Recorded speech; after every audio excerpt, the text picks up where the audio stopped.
Oke, assalamualaikum warahmatullahi wabarakatuh. Hari ini kita belajar kewirausahaan ya. Ini kelas 107 ya, betul ya? Oke, hari ini kita belajar seputar kewirausahaan. Perkenalkan sebelumnya, nama saya Nur Rahmah Wahidah. Basic saya adalah Magister Manajemen, yaitu ahlinya di bidang manajemen. Kebetulan hari ini saya mengampu mata kuliah kewirausahaan. Di sini ketua kelasnya siapa? Saya. Ya, namanya siapa? Muhammad Mustaqim. Muhammad Mustaqim. Muhammad Mustaqim, menurut kamu apa sih yang dimaksud dengan kewirausahaan? Menurut saya wirausaha itu adalah kayak berdagang gitu Bu, untuk mendapat keuntungan gitu. Oke, berdagang untuk mendapatkan keuntungan. Ada lagi pendapat lain? Mungkin yang depan, yang cewek, silakan. Kalau menurut saya, kewirausahaan itu sesuatu yang baru dengan cara kreatif dan penuh inovasi. Menurut saya, kewirausahaan adalah sebuah proses dalam melakukan sesuatu yang baru dengan cara kreatif dan penuh inovasi yang bermanfaat bagi orang lain dan memberikan nilai lebih. Oke, jawabannya betul semua, tidak ada yang salah. Nanti akan saya tambahkan. Hari ini kita belajar seputar yang pertama memahami kewirausahaan, yang kedua ada mindset dan karakter wirausaha, yang ketiga nanti kita ada latihan, yang keempat ada umpan balik. Nah, terkait dengan kewirausahaan, di sini menurut Raymond, kewirausahaan adalah proses pencarian atau penemuan atau penciptaan sesuatu atau ide baru dari masalah yang ada. Maksudnya apa? Maksudnya biasanya seseorang itu berwirausaha karena adanya masalah, gitu ya. Contoh studi kasus yang ada di masyarakat. Pada saat pandemi ini, seseorang itu kan ada masalah nih, masalah pandemi, gitu ya.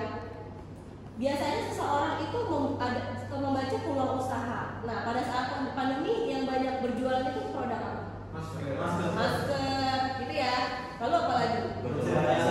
Hand sanitizer, gitu. Itu yang dimaksud dengan pencarian atau penciptaan dari masalah yang ada, gitu ya. Karena adanya sebuah masalah, timbullah peluang, timbullah satu ide usaha, gitu. Itu yang dimaksud dengan wirausaha. Tujuan seseorang berwirausaha itu adalah tercapainya kesejahteraan individu dan nilai tambah bagi masyarakat. Maksudnya apa? Kalau kewirausahaan itu kan orang tuh usaha pasti pengen mendapatkan keuntungan komersil. Jadi kalau nggak untung ya buat apa? Beliau lanjutkan wirausahanya, gitu ya. Itu maksud dari kesejahteraan individu.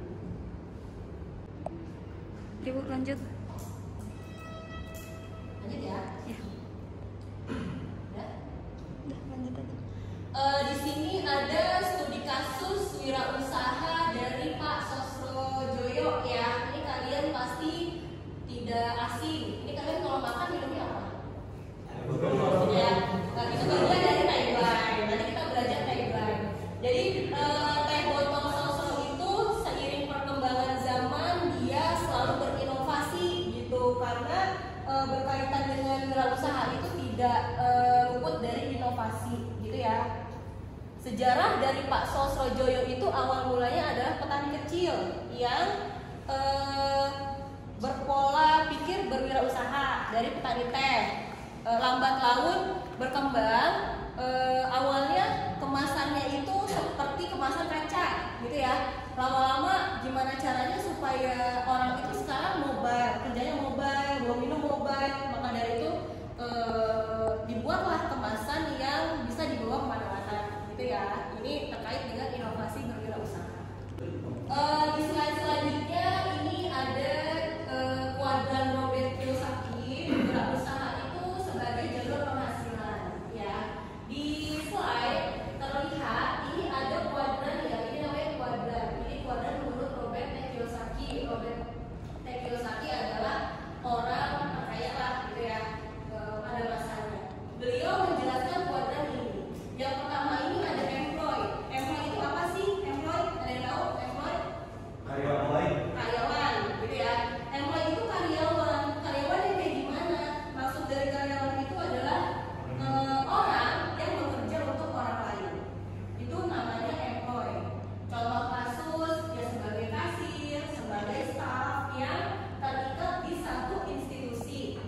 gitu ya. Di bawah ada namanya self-employed. Self-employed itu biasanya seseorang yang mempunyai profesi profesional. Ya, siapa contoh dari self-employed? Contoh yang pertama itu seperti lawyer, ya, dokter, dosen. Gitu ya. Contoh, kenapa? Kalau self-employed itu definisinya seseorang yang bekerja untuk dirinya sendiri. Kenapa? Kayak misalnya dokter. Dokter boleh nggak jam 8 praktek di rumah sakit di daerah Pamulang, malam-malam praktek di rumah sakit daerah Bintaro, boleh nggak? Boleh, gitu ya.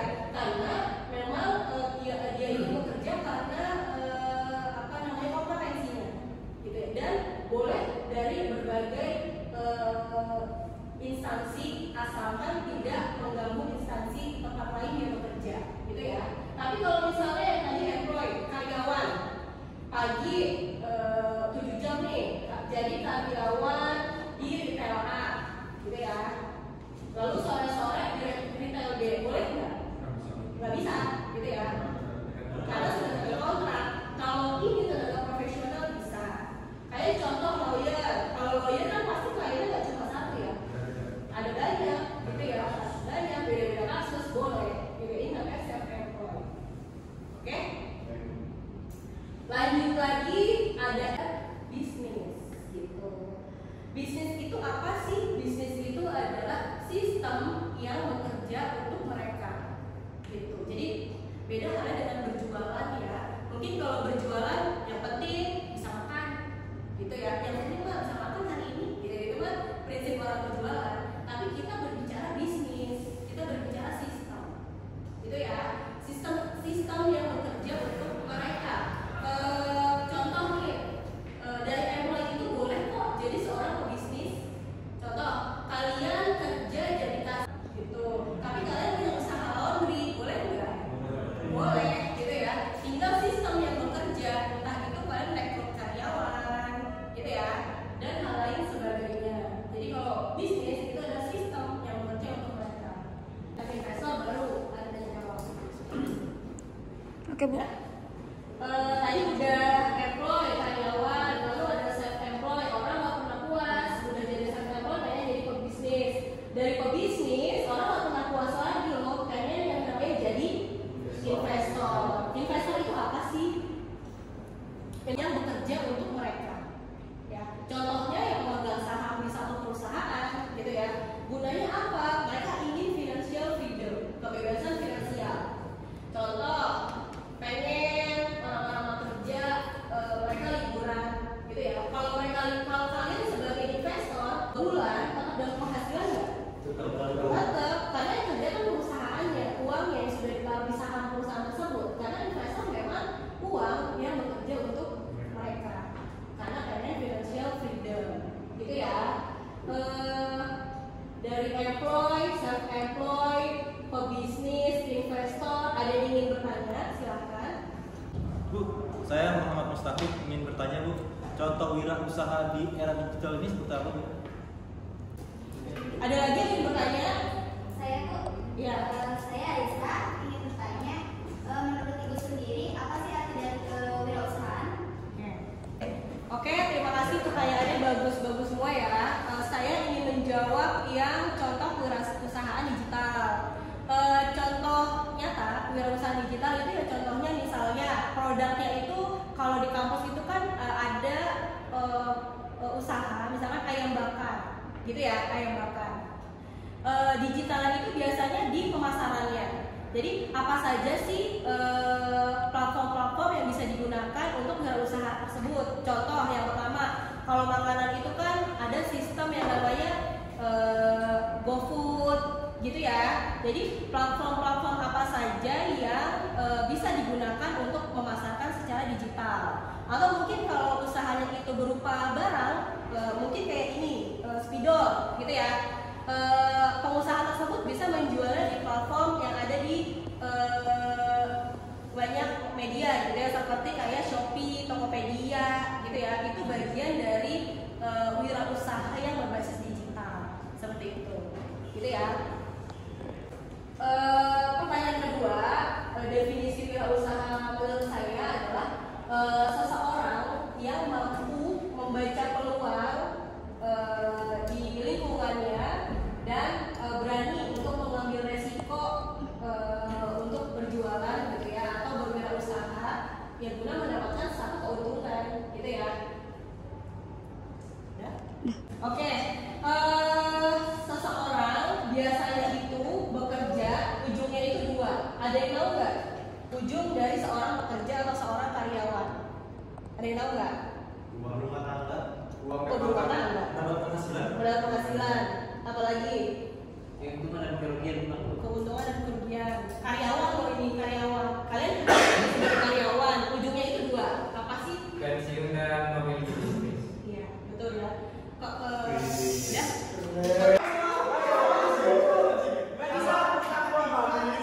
Lebih natural ya, lebih natural. Nih, berarti saya di sini ya, biar kelihatannya. Ternyata dia malah wirausaha aja kayak. Saya nggak tahu nih, kamu pernah masuk kelas saya atau memang tahu gitu ya? Atau memang? Oke, gitu ya. Udah belum? Teman-teman, ujung seorang karyawan itu dua. Yang pertama itu adalah pensiun, yang kedua adalah memiliki bisnis atau berwirausaha, gitu ya. Usia pensiun itu berapa sih? 58 Usia pensiun itu 50 ya 50 sampai 60 lah gitu ya. Misalnya nih 50 sampai 60.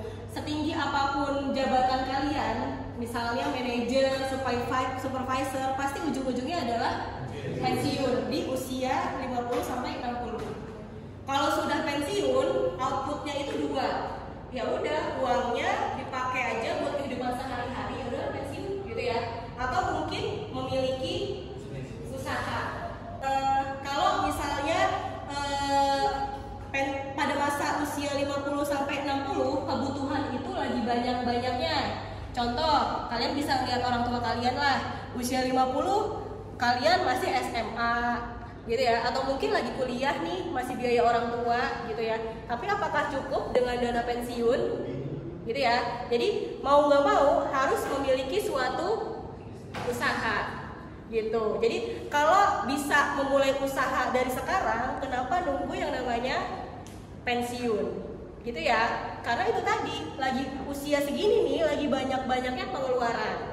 Apakah mau mengencangkan ikat pinggang atau memulai usaha untuk mendapatkan rezeki lain gitu ya, untuk biaya hidup gitu. Ngencengin ikat pinggang maksudnya apa? Ya udah dapat dana pensiun sebulan 1 juta, ya udah buat makan, buat anak sekolah, buat bayar wifi di rumah gitu ya, dan lain sebagainya. Atau uang pensiunnya kalian gunakan untuk memiliki bisnis gitu ya. Jadi kenapa sih seseorang itu berwirausaha? Ya karena akan wirausaha pada waktunya, akan jualan pada waktunya, karena ini tadi pensiun gitu ya. Oke. Ya tadi sini sama sini, kamu nanya apa? Tadi di dalam slide tadi salah satu solusi agar penjualannya banyak diminati adalah kemasannya. Berarti kemasan masuk pertanyaannya tadi. Slide selanjutnya adalah karakteristik wirausaha. Yang pertama, wirausaha itu harus kreatif gitu ya. Selain tahu apa yang dijual, harus kreatif. Zaman sekarang kan ada kayak mungkin es toppingnya durian gitu ya. Jadi harus ada inovasi di dalamnya. Yang kedua adalah bisa menangkap peluang. Seperti yang saya contohkan tadi, lagi di zaman pandemi, ya jualannya apa sih yang laku gitu ya. Sekarang udah mau bulan Ramadan, jualan apa sih yang laku gitu. Jadi mampu menangkap peluang. Yang ketiga,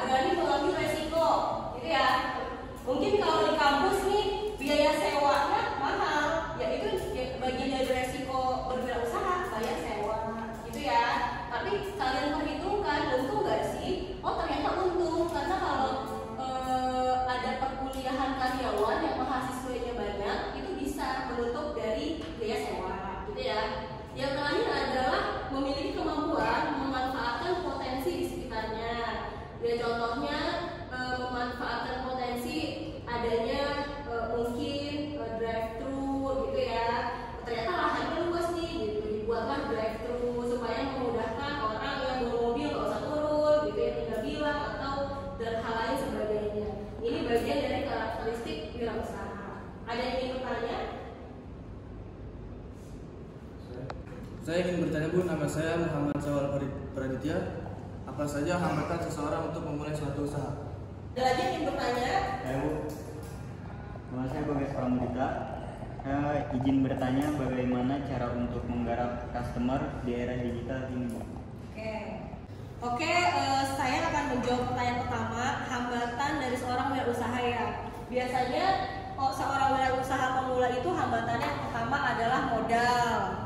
Yang kedua, belum tahu nih produk apa yang akan dijual, gitu ya. Yang ketiga, mereka nggak tahu seperti pangsa pasar. Yang keempat, ada banyak hal-hal lain gitu ya. Yang keempat, seperti belum tahu nih bahan baku yang murah belinya di mana, gitu ya. Karena namanya usaha itu kan harus ada selisih yang disebut keuntungan. Jadi mereka masih mencari-cari, selain mencari modal, mencari tempat, mencari karyawan, mereka juga cari bahan baku yang murah itu biasanya belinya di mana, gitu ya. Nah, ya seperti usaha kita udah laku, ternyata muncul kompetitor baru, gitu ya. Seperti yang real di lapangan ada minimarket warna merah, di sampingnya ada minimarket warna biru, gitu ya. Itu bagian dari hambatan berjualan dan juga resiko dalam berjualan, gitu ya.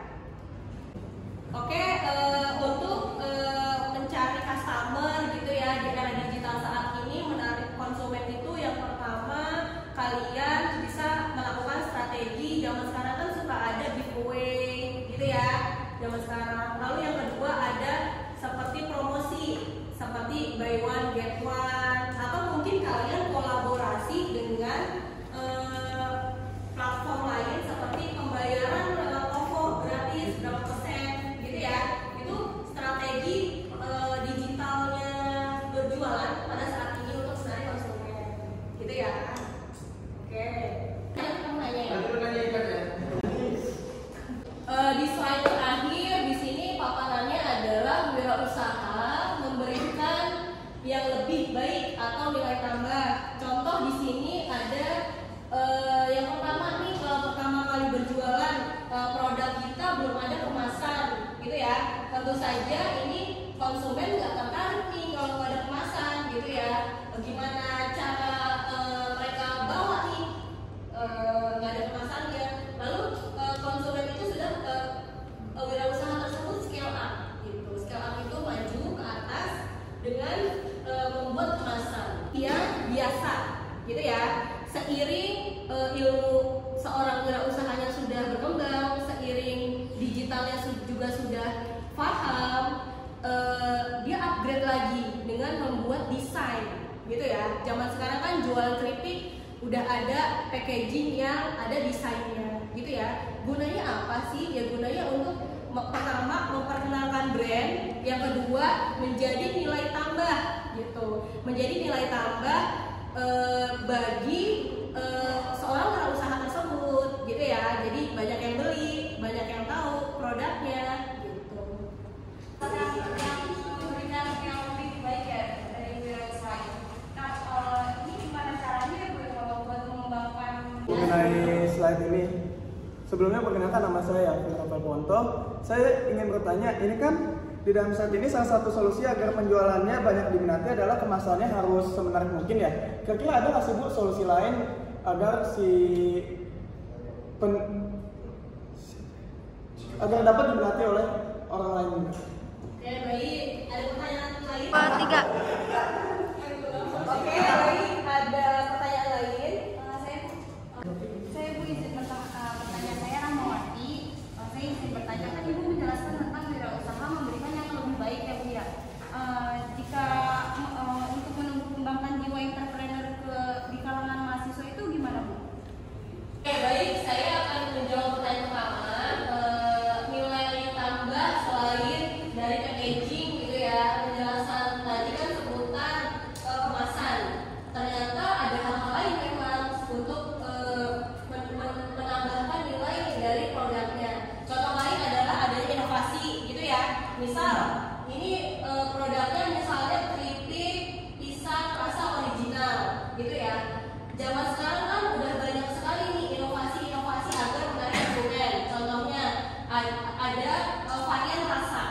gitu ya. Adanya keripik pisang yang rasa coklat, rasa matcha, gitu ya, rasa mungkin rasa hazelnut, gitu, dan lain sebagainya.